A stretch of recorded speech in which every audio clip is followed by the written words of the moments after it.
За ингээд өнөөдөр эрчим хүчний салбарын шилдэгүүд шалгаруулах арга хэмжээнд оролцоод Мөнхбаатар ах маань салбарын шилдэг болоод ирсэн байна. Энэ цаг мөчтөр бас сэтгэлийн сонсъё гэж бодоод сууж байна. Сэтгэлээсээ хаваалцноо. Би эрчим хүчний байгууллагад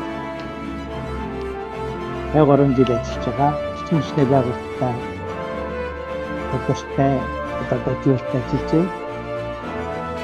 Эрчим хүчнийхаа ий хамт олон энэ баяр хөдөлгөөний тохиолдолд бүхний бүгдээр нь баяр үе яа гэж бодож байна.